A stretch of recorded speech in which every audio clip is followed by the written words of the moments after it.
All right, good evening, everyone. Welcome to the Development Review Commission meeting. Today is January 14th, 2025.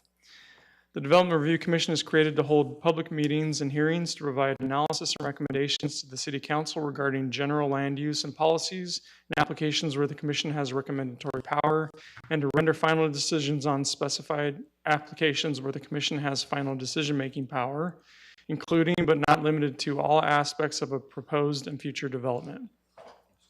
The Development Review Commission recognizes that the creation of a desirable environment throughout the city for residents, businesses, and industry is a prime requisite for the interdependence of land values, aesthetics, and good site planning by promoting harmonious, safe, attractive, and compatible development that is therefore considered to be in the best interest of public health, safety, and general welfare.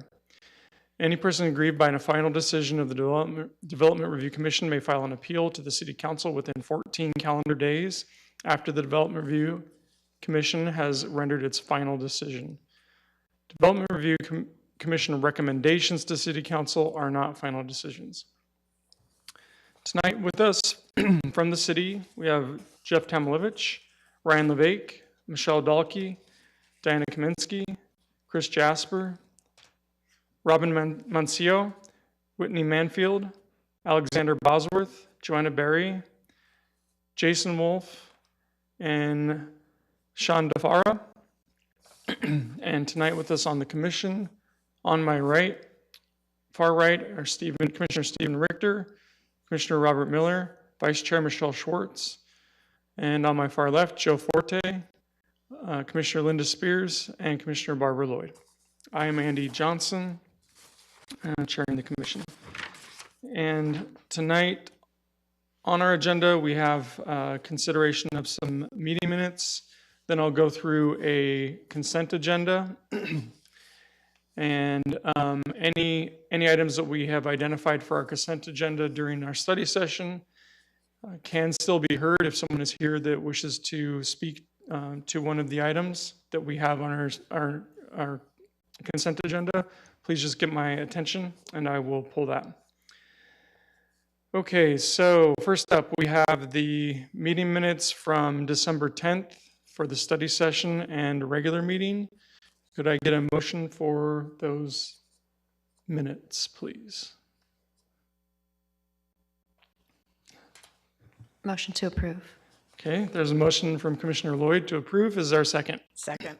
Seconded by Commissioner Spears. All those in favor, please raise your hand. All right, and those pass unanimously. For our consent agenda, we have identified item 4A, item 4B,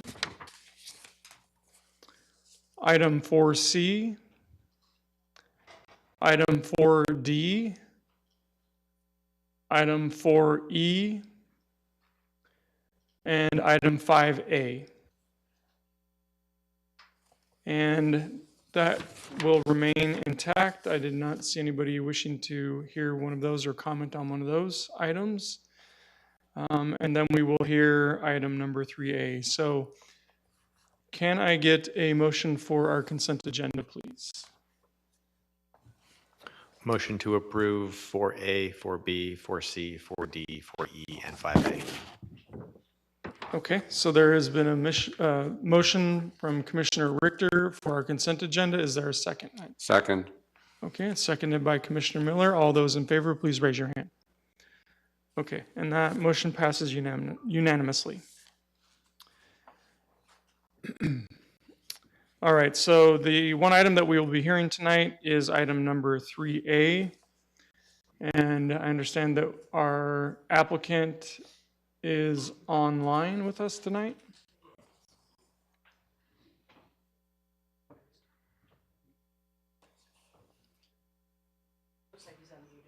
Good evening, commissioners. Good evening. Please state your name and city of residence, and please present your item. Okay. I'm appearing electronically, and so is my client, Tom Smith. My name is Bill Kozub, K-O-Z-U-B, and I am Mr. Smith, who is the owner of Desert Designer LLC. I am counsel for the entity, and I will be presenting Mr. Smith's position tonight.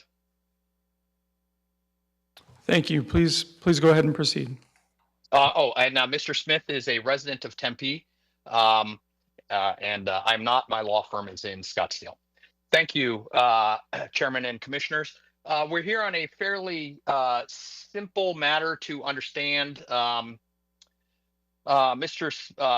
Design LLC is a small landscape company. They own the property at 3222 South Hardy. It's a small commercial building on the west side of the street. The city has presented exhibits which give us a very good picture of this. Exhibit number 1, presented by the city, is an aerial map that identifies the location of the property. What I'll draw your attention to on this map is that it's in a fairly commercial area. I'm sorry, that's my exhibit, and I am the moving party. I'm the appealing party. I will describe that document. My exhibit number 1 is a photograph of the property before my client acquired it. And my exhibit number 2 and 3 and 4 are exhibits of the current condition of the property. What we're going to see is this, and what we're asking for tonight is this. My client bought this property, and the grass landscaping along Hardy Drive was dead, and he was unable to keep it alive, and so he re-landscaped with artificial turf. The photo you're looking at on the screen now is a picture of a city median in the neighborhood that has artificial turf. He installed artificial turf on the property. He was unaware that he needed to go through the city process. That is a photo of a church just up the street on Hardy that also has artificial turf for its entire lawn. My client bought the property. He installed the AstroTurf. He was cited by the city for not going through the proper process. He did submit an application showing the AstroTurf. That application was rejected.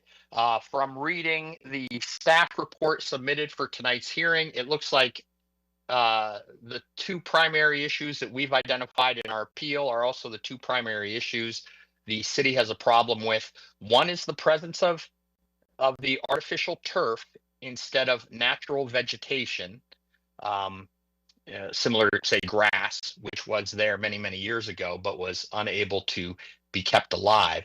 And the second issue are trees. Apparently, the city code would require there to be 4 trees along Hardy at the front of this property, and there presently is only 1 tree. So as part of any improvement, the city is asking that 4 trees be present. That would require us to install 3 new trees. The problem with this property can be identified with that original exhibit you looked at, which is the property is very difficult to, the area the city wants grass is very difficult to maintain. So I would ask that we look at 2 exhibits presented by the city. I would ask that the city look at exhibit 32, and these are the city's exhibits, and exhibit 35. The reason I'm asking us to look at these exhibits is exhibit 32 is an aerial view of how the property looked at the time my client acquired it. And you can see that a Hardy would be on the top of the page. And all of the dirt you see at the top of the page, which would be directly along the sidewalk bordering Hardy, is where the city wants grass. But even the prior owners were unable to maintain grass in that area. The city has submitted at exhibit 35 a very nice photograph of how my client's property currently looks with the AstroTurf in place. This artificial turf, green, it looks nice, there's signage, there's a tree, that all looks wonderful, and the purpose of our appeal is to try to get permission to leave the artificial turf in place instead of reinstalling grass, which the aerial photos of this property show has always had a hard time growing. You'll note that the area in which the grass is requested is a minor area between Hardy and a very large parking lot. And we can imagine the difficulty during the summer heat of keeping grass growing on those small portions of property. As I said earlier, this whole thing started as a result of the installation of the AstroTurf, but it has expanded to the request by the city for trees. The address 3222 Hardy is just before a bend in Hardy Road. And my client believes the addition of trees along the street at this location would be dangerous. And the reason he feels this way is because Hardy curves to the west just north of this property. So as you're pulling out of this property and you look to the left, you are looking at the tree that currently exists, and then you're looking into the curve. So cars heading south around the curve are not visible until a very late moment. So this matter began with a request that my client be permitted to retain the artificial turf, which we believe makes the property look better than it would look if it had natural grass. And we are asking for safety reasons that he not be required to install 4 trees along Hardy Road. Exhibit 35 shows the property as it sits today. There are bougainvilleas along the south property wall that provide a nice color pattern. Exhibit 15, presented by the city, shows a picture of the property from directly across Hardy that shows the bougainvillea on the left, the artificial turf, the palm tree, and how nice it looks. As opposed to our Exhibit 1, which was the very first picture we looked at today, which is what this property looked like when the prior parties and my client were attempting to grow grass on that property. My client likes grass. He's in the landscape business. He would love to have grass there, but he has been unable to maintain live grass on this parcel. And for that reason, we're here tonight asking that he be permitted to keep his artificial turf, and he not be required to install any more trees, primarily for safety reasons. And that's Desert Designer and Mr. Smith's position. Thank you for your presentation. Were there any questions from the commission for the applicant? Commissioner Spears? When was the artificial grass installed? I believe the artificial grass was installed in 2022 or 23. I believe the first citation was in 23. Thank you. Other questions?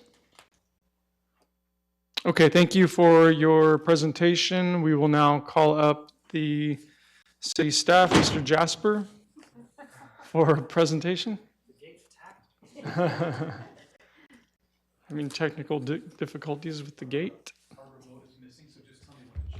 Okay, that's good. Thank you.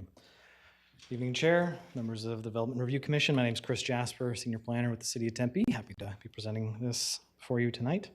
As the appellant noted, this is an appeal of a minor development plan review denial for a landscape modification located at 322 South Hardy Drive.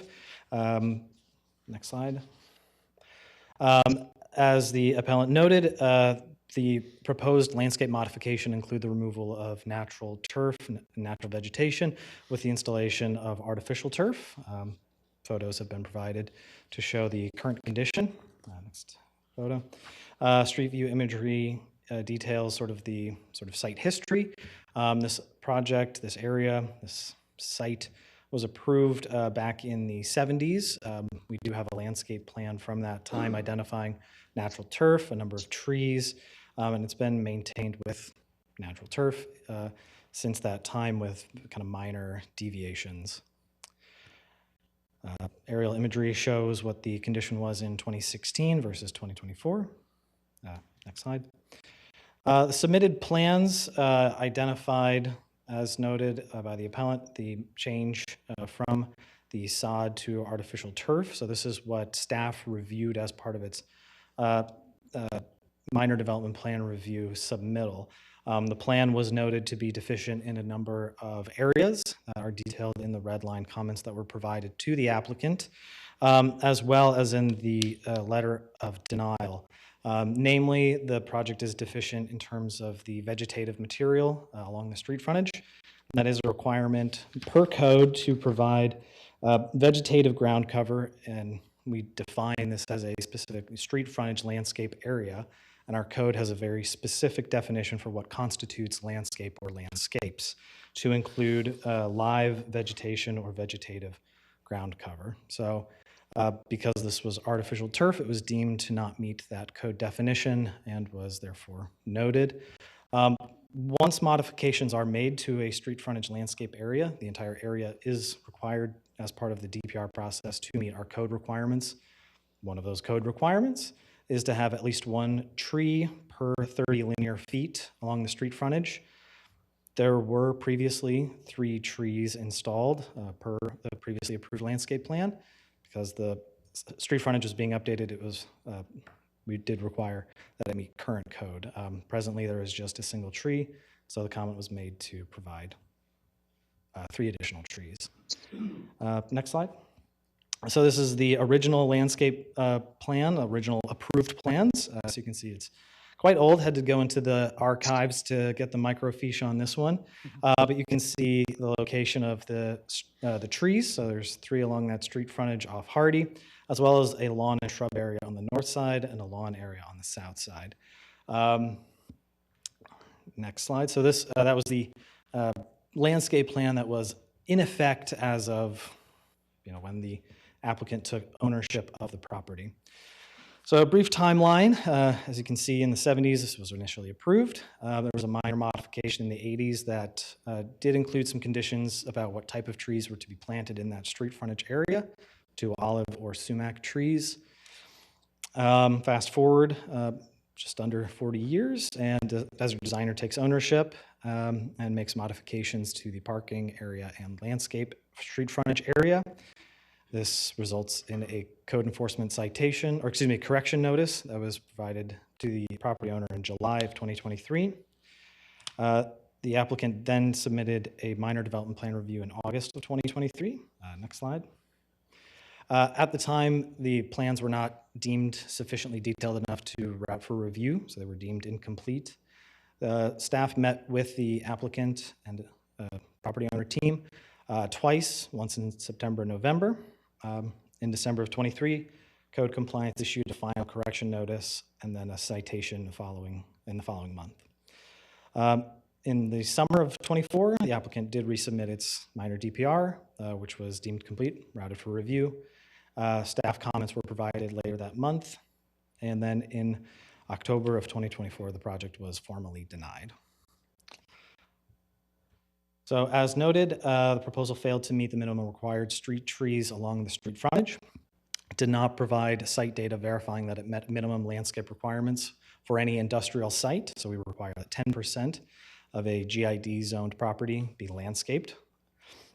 And finally, staff determined that artificial turf did not constitute a vegetative material. And I've provided the code citations referencing what constitutes a landscape or what is vegetative material.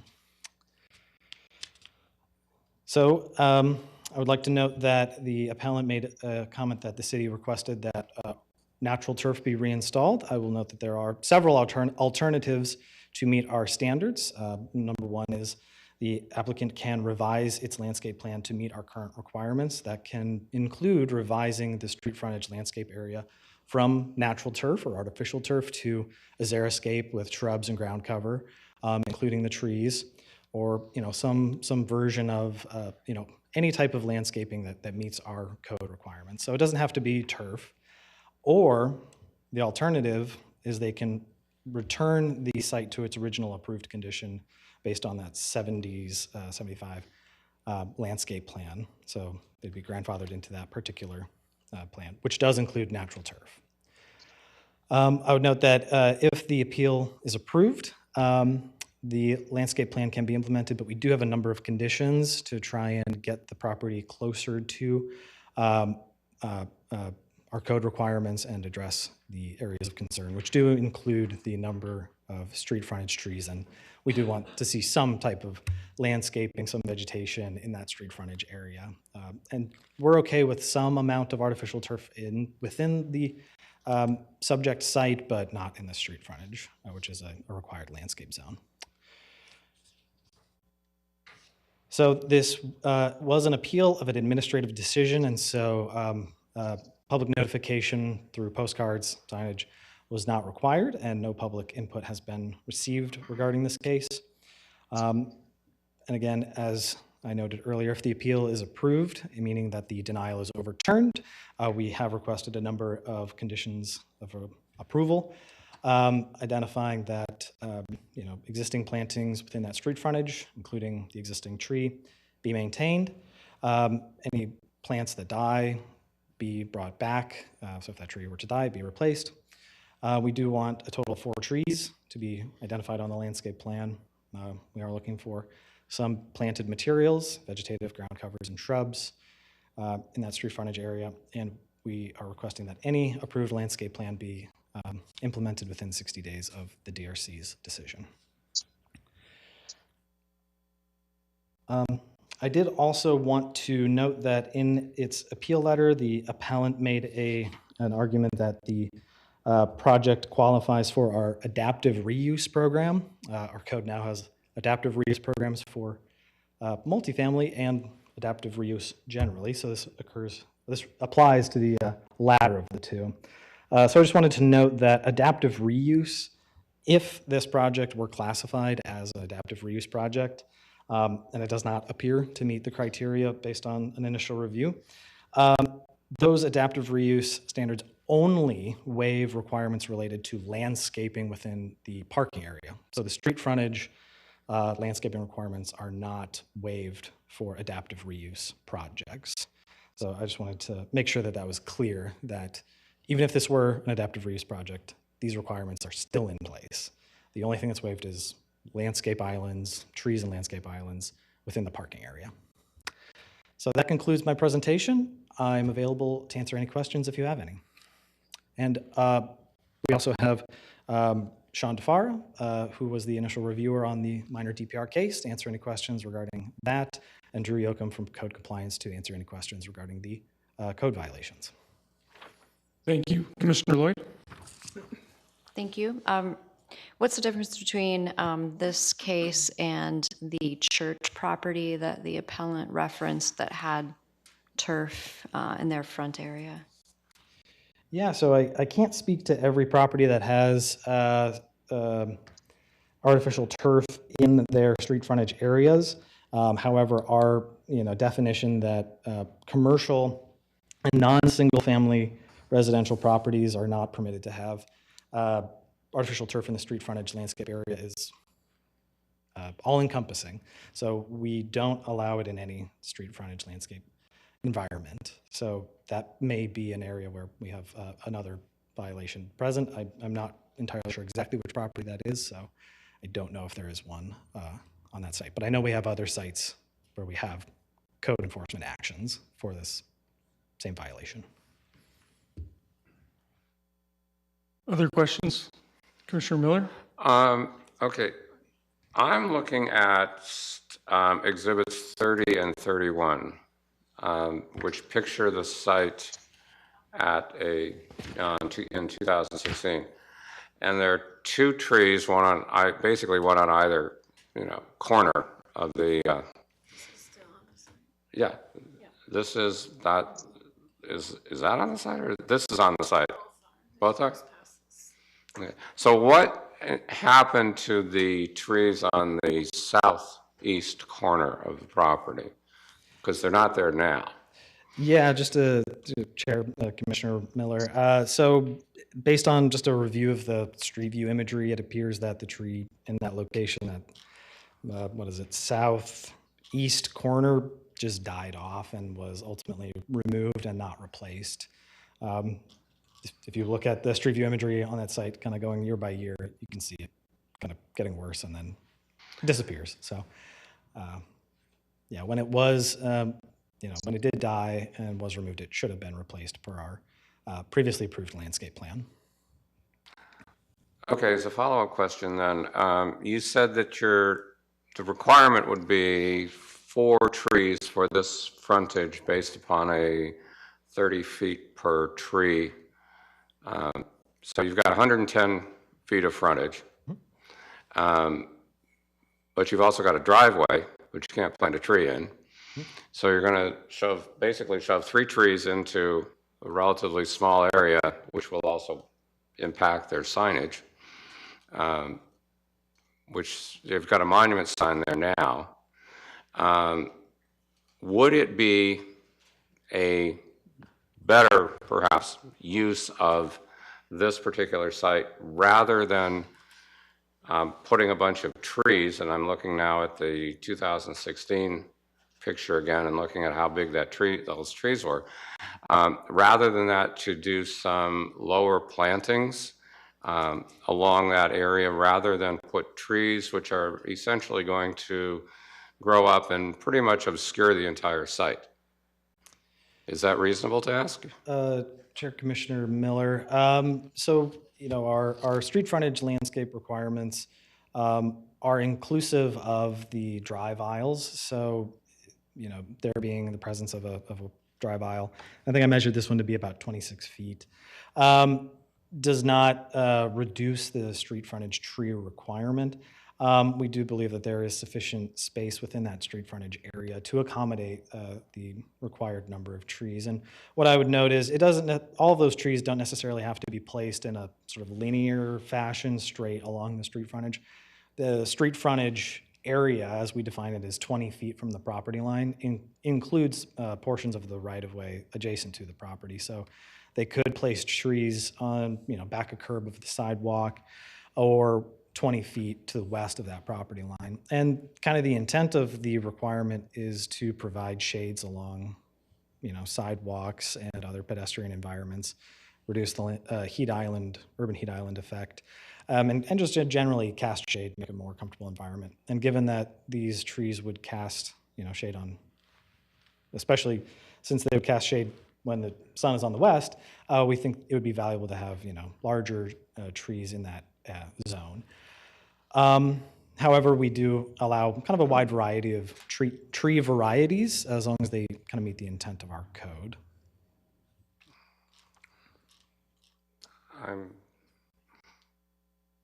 I'm not feeling particularly compelled by your argument. I like shade, but this is a very small area.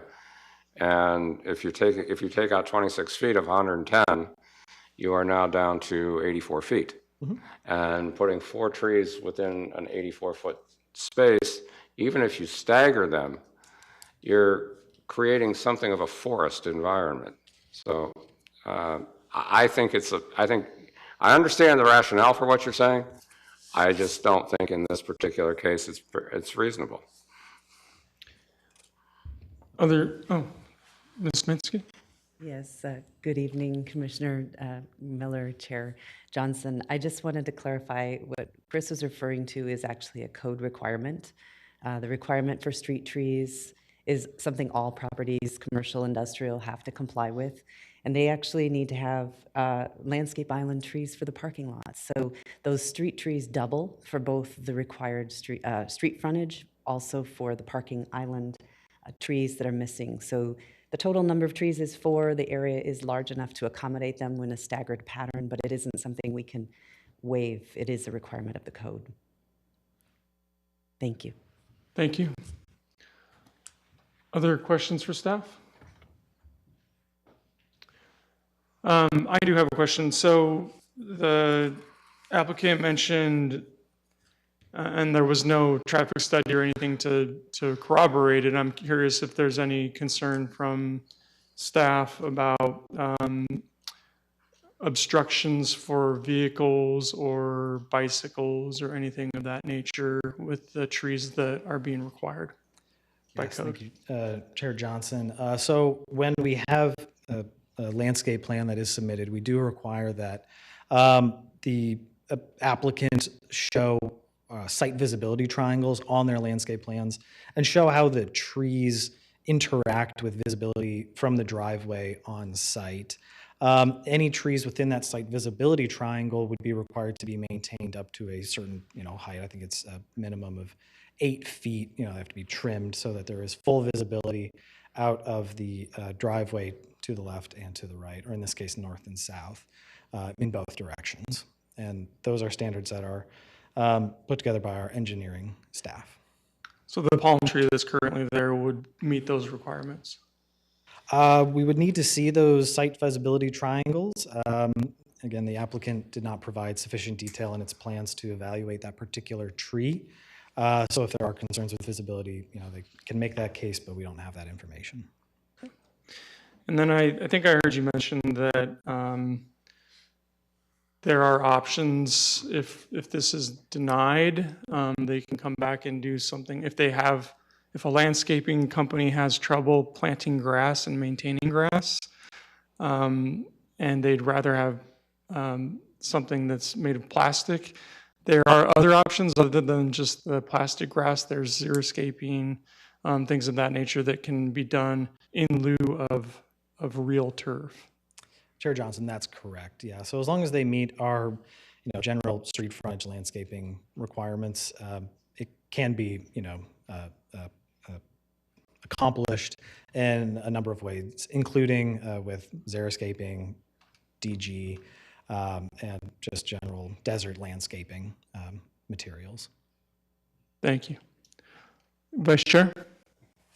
Yeah, one additional question. So if they're required then to plant these additional trees, would there be a size requirement like there would be on a new development regarding the caliper of the plant? Chair, Commissioner Schwartz, yes, that is correct. We do require a minimum caliper width of 1.5 inches. If it were along an arterial road, and I don't think Hardy is an arterial based on our street classification map, it would be a 36-inch box installation, but minimum caliper width of 1.5 inches for sure. Thank you. Any other questions? Okay, thank you. Thank you. All right, now we will start the public comment period. Was there anyone in the audience wishing to speak on this item? Or is there anyone online wishing to speak on this item? No one online? Okay, and we did not get any of those. Okay, seeing none, we will close I guess we will offer the applicant any additional information or feedback they would like to provide before closing the public Thank you, comment Chairman. period? Yes. The only thing I would add was that during my presentation, I did mention that maintaining anything alive on these two narrow strips of property throughout the history of the property has, as depicted by the city's own photographs, has been difficult. We can put in trees, we can put in grass, we can put in xeriscape. The problem is we know it's not going to survive. So it's just going to take what is, my client is a professional landscaper. He designed this property to look nice. Admittedly, he did not go through the city process, but he took into account the difficulties of maintaining anything alive on this strip of property and coming up with with what his property currently looks like. So it's, we started this with a statement that the zoning codes are designed to make the city beautiful and friendly and accessible to the residents.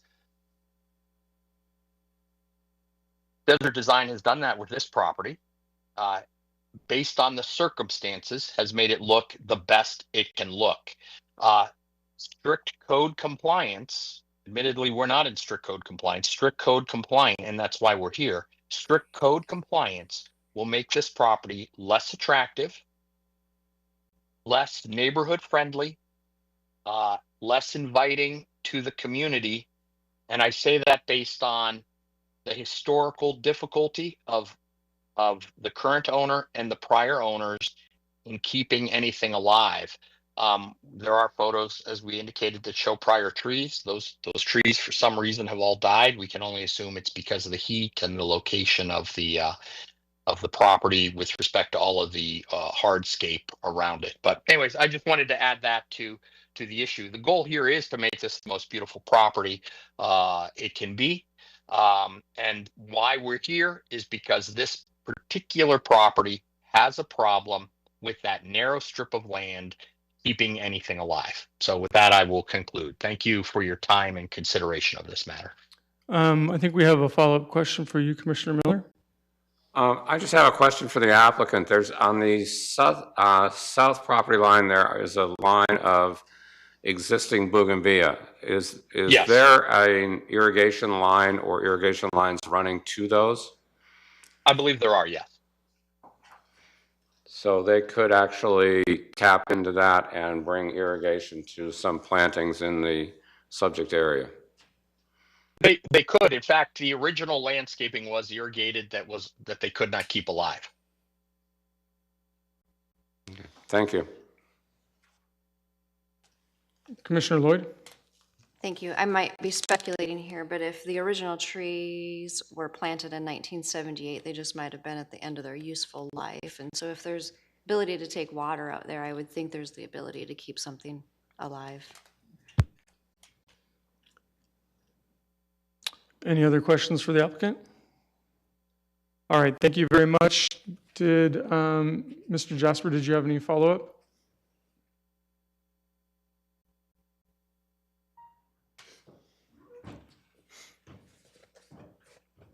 Learn to be more careful with the gate there.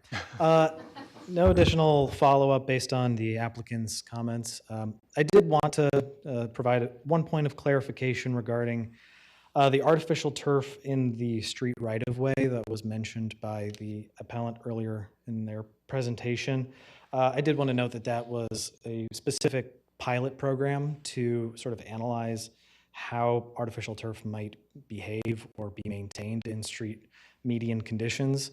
So in that particular area, it's kind of on, I think it's on Lakeshore, near rural.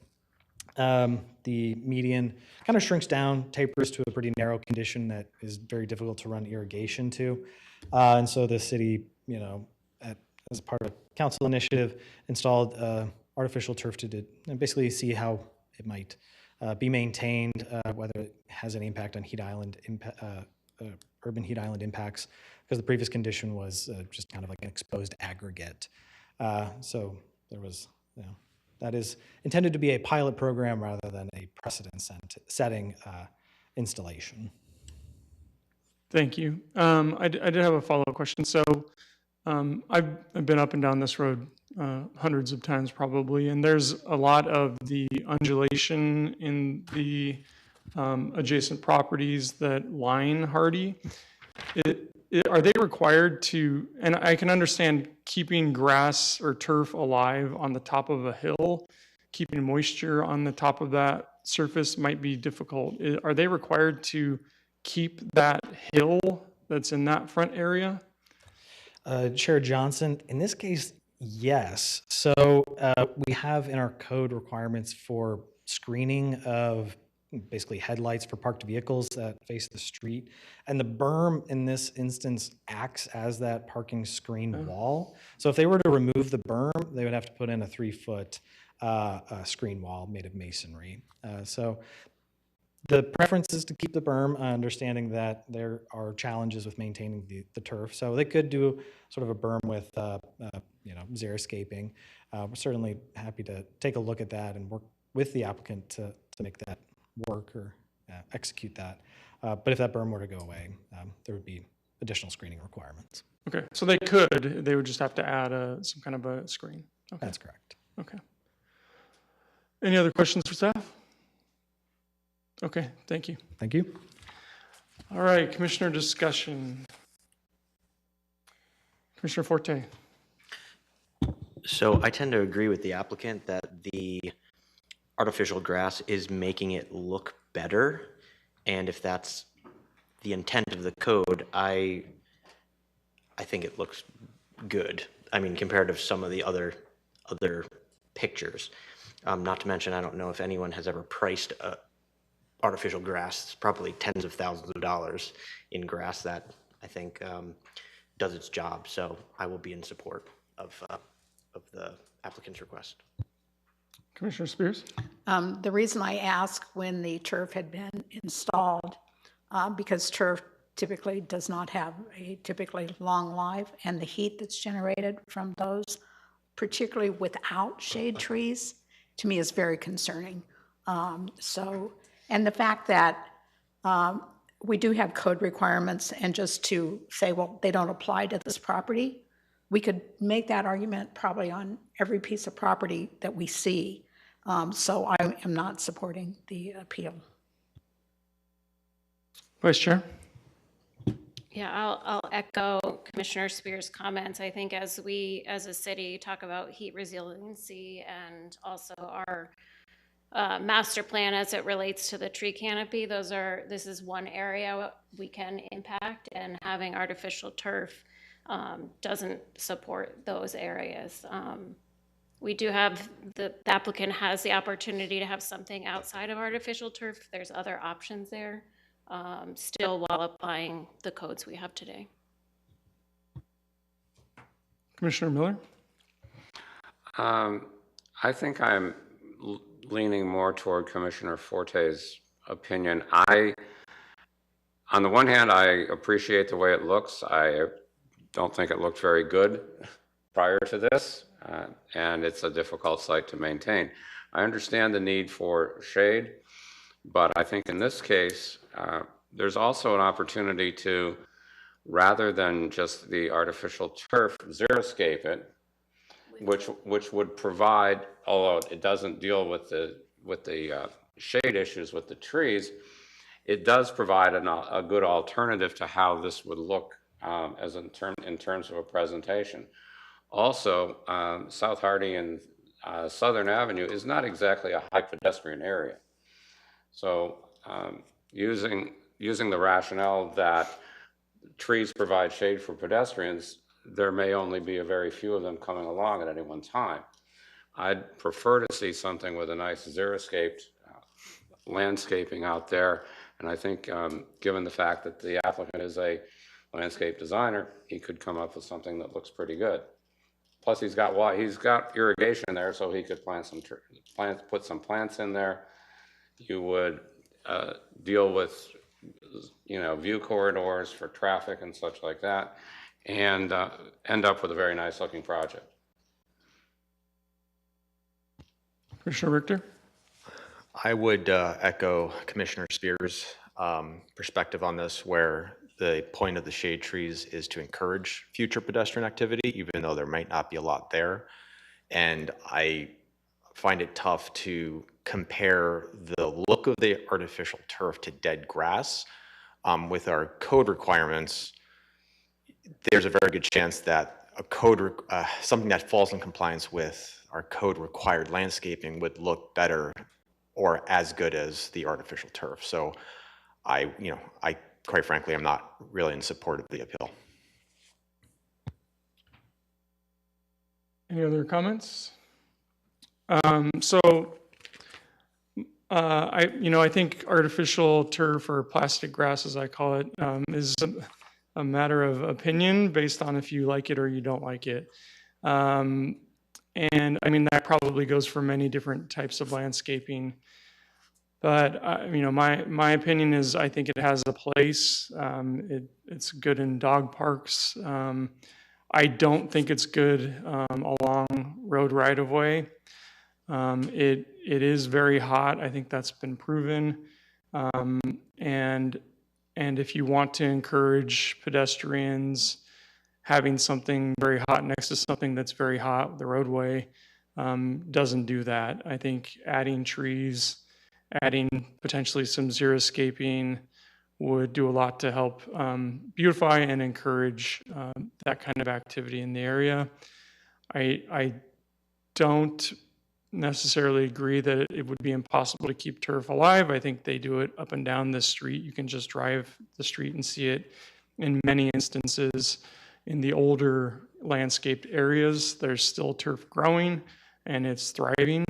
There's other areas that are newer where they have converted to a more of a xeriscape look. I would encourage the latter. So with that, I'm happy to entertain a motion. Commissioner Spears. I move for the denial of PL 230266. Is there a second? Yes, Vice Chair? Okay, so it's been moved by Commissioner Spears and seconded by Vice Chair Schwartz. All those in favor of the denial, please raise your hand. Okay, Commissioner Spears, Lloyd, Schwartz, and Richter, and myself are in approval. And against, please raise your hand. And Commissioner Miller and Commissioner Forte. All right, so that motion for denial passes with 5 in approval and 2 in denial. All right. We got comments from everybody tonight. I think that was that's a important one. So let's see. Next up on the agenda for tonight are any commission member announcements. Anything? No. All right. Any city staff announcements? No, Mr. Chairman, thank you. Okay. Our next scheduled meeting is January 28th. We will see you then. This meeting is adjourned. Thank you.